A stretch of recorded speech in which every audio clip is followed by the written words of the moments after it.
Empecemos tratando de definir qué son las patologías musculares. ¿A qué se le define una patología muscular? Exacto, patologías musculares hay muchas, ¿sí? Puede haber desde lesiones traumáticas, pero lo que nos interesa básicamente tratar hoy son aquellas enfermedades que pueden ser de origen hereditario o de origen también autoinmunitario. Como hablamos siempre, estas patologías que se ven más frecuentemente en mujeres y que son causadas porque el propio sistema de defensa reacciona con determinadas partes del cuerpo.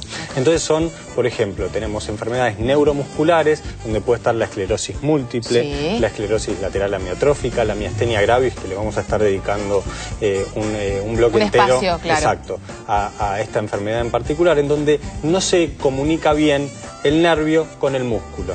Entonces aparecen los síntomas clásicos. Uno puede nacer, vos decías, si esto es hereditario o puede ser una enfermedad autoinmune. Adquirida, o sea, uno puede nacer con una patología muscular de este tipo. Sí, pues vamos a estar hablando puntualmente de las distrofias musculares, ¿sí? La distrofia de Duchenne, la distrofia de Becker, que son puntuales, donde acá no tiene que ver cuánto el tema de los nervios, sino la estructura del músculo. Ahora, ¿esto se produce por una combinación genética del padre y la madre que generan una malformación?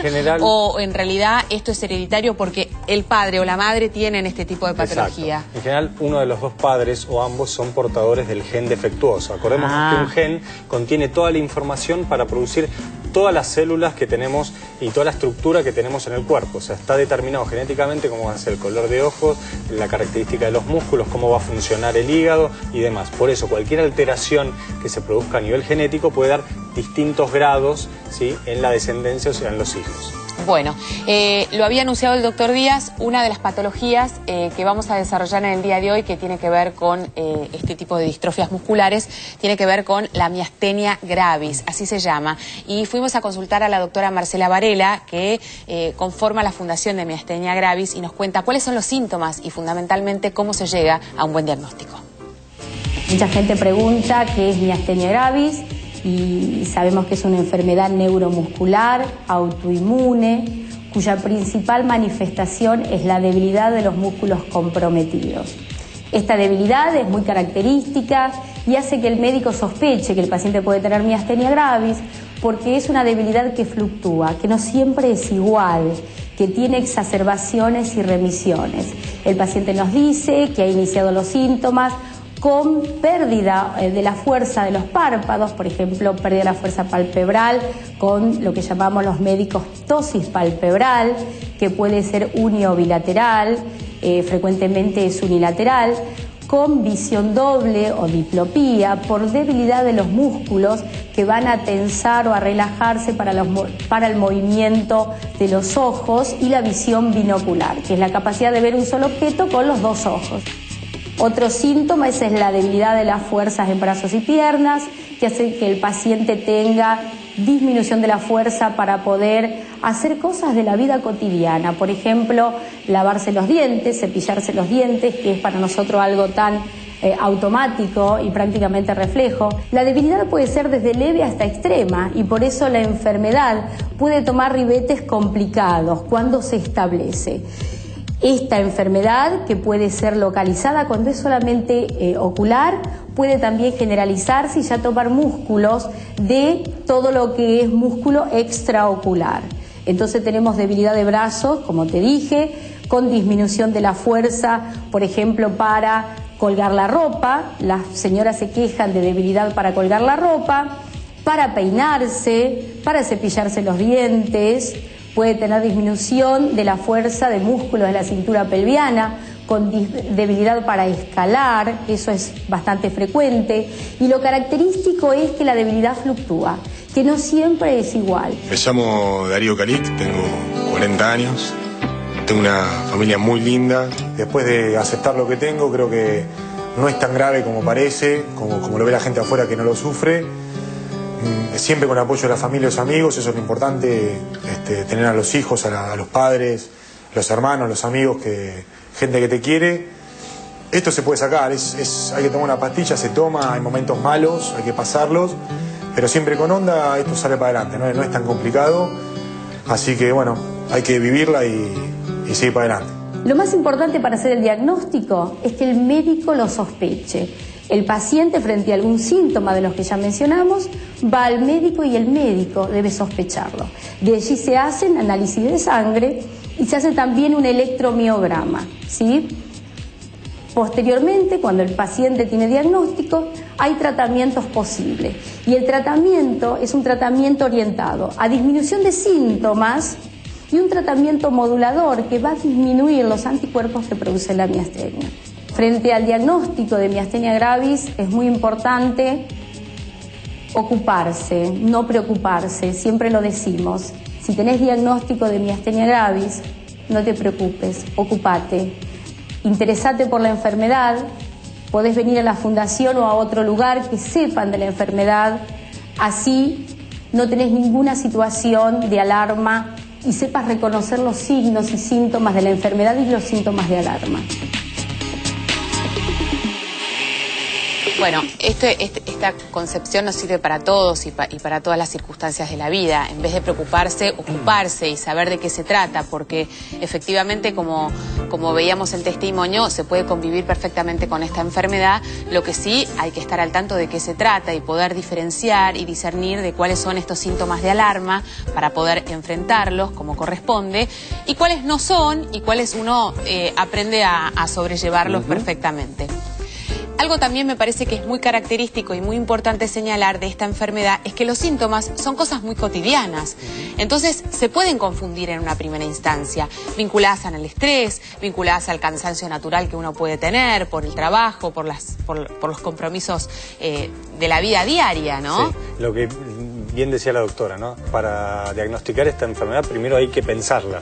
Claro. Entonces eso es lo que pasa generalmente con enfermedades que no son frecuentes, digamos, sí, que son poco frecuentes, lo que decimos siempre, ¿no? Para la persona es el 100%, pero hace que uno no lo piense y se demore el diagnóstico. Por eso es tan, pero tan importante contar con lugares, ¿no? Y con información real donde uno pueda acercarse y empezar a pensarlo, porque es una realidad cotidiana. Bueno, después de la pausa estaremos hablando también de cuál es la relación entre esta enfermedad y las afecciones respiratorias y los problemas respiratorios que pueden surgir y que son muy importantes de tener en cuenta. Son como un capítulo aparte respecto a esta enfermedad. Estamos hablando de la miastenia gravis. Pero hay otras patologías musculares que también son identificables y que es muy importante que sepamos diagnosticarlas. Una de ellas es las distrofias musculares. Vamos a hablar de dos, sí, la distrofia de Duchenne y la de Becker. Las distrofias musculares básicamente se caracterizan por debilidad muscular y pérdida muscular, ¿sí? En general, como decíamos antes, la distrofia muscular de Duchenne, el problema está en un gen defectuoso que sintetiza una proteína de mala calidad a nivel muscular. Esto genera debilidad muscular y atrofia muscular, generalmente que empieza en los miembros inferiores y en la pelvis. Por eso es detectada en los primeros años de vida. Uno lo ve, son chicos por ahí que adquirieron pautas normalmente, pero que después empiezan a tener problemas en lo cotidiano. Por ejemplo, arrastrar las piernas, caerse. Son esos chicos que dicen, no puede ser que sea tan torpe. ¿Por qué es tan torpe? ¿Por qué se vive cayendo?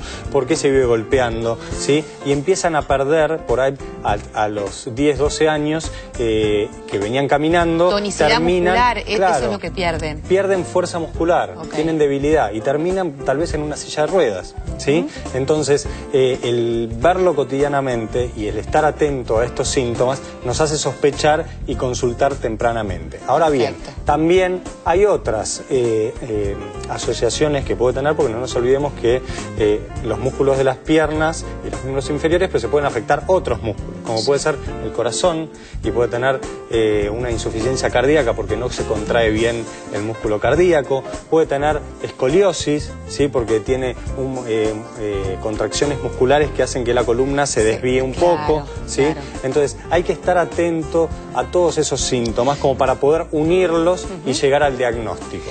A nosotros en general nos cuesta mucho identificar a los órganos que consideramos vitales, como pueden ser los pulmones o el corazón, como músculos.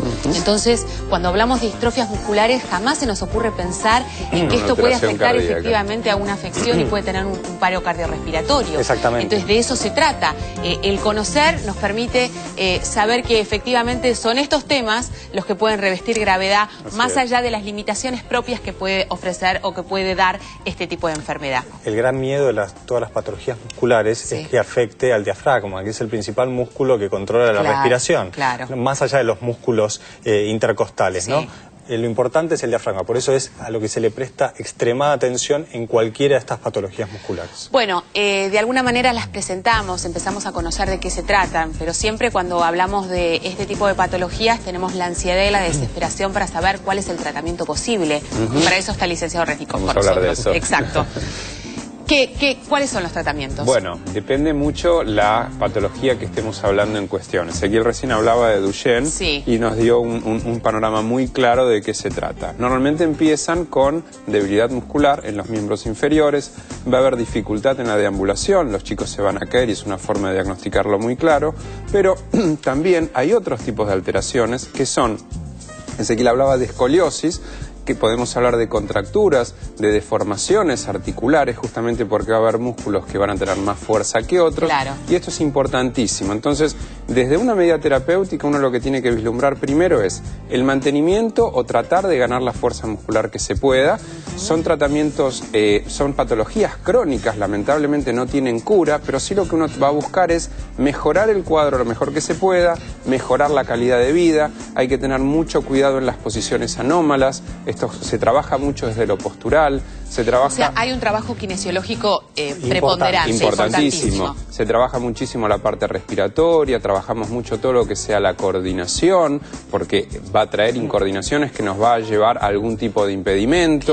Si lamentablemente estamos hablando de un paciente que ya esté en una silla de ruedas o que necesite algún tipo de órtesis o de ayuda a marchas, como pueden ser bastones, se lo va a instruir a usarlo correctamente. Te hago una consulta, Alejandro. Si nosotros tenemos la posibilidad de agarrar, de diagnosticar esta patología a tiempo y a través del tratamiento y del trabajo kinesiológico, ¿podemos evitar que esta persona llegue a una silla de ruedas o eso varía de acuerdo a la persona y al grado de patología que tenga? Va a variar al grado de patología, a la persona, porque estas patologías, cuando hablamos de patologías crónicas, donde implican una discapacidad a futuro y grande, es muy importante el trabajo interdisciplinar que se hacen sobre estos pacientes para afrontar esta patología y prepararse. Pero es súper importante lo que hablaban antes, la información. Si yo sé lo que tengo, sé lo que eventualmente me puede llegar a pasar y tomo las cartas previas para tratar de que esto se evite, y si no se puede evitar, extenderlo en el tiempo, siempre con una esperanza de alguna cura. Se está trabajando mucho a nivel genético sobre esto. Tenemos una expectativa mucho mejor. Igual no deja de ser una enfermedad progresiva, ¿no? Se está trabajando a nivel genético, ¿qué significa? Significa que hay muchos estudios desde la genética, porque esto es una patología hereditaria, hay un gen defectuoso. Entonces siempre la ciencia está corriendo atrás, tratando de determinar cuál es el gen y qué forma de resolverlo. Perfecto. Bueno, hacemos una pequeña pausa, enseguida estaremos desarrollando todos los otros temas que obviamente tienen que ver con estas patologías musculares de las que hablamos en el día de hoy. Hay muchos llamados, así que en un ratito también vamos a estar respondiendo todas tus dudas y consultas. No te vayas, ya venimos. Hoje vou conhecer a praia mole e dar uma picadinha. Vou comer peixinho e dar uma picadinha. Vou dar mergulho na praia e dar uma picadinha. Vou passear. Não deixe o mosquito da dengue aparecer em Florianópolis. É só não deixar água parada em vasos, pneus, calhas e garrafas e manter a caixa d'água fechada, porque em Florianópolis é assim. É pau no mosquito.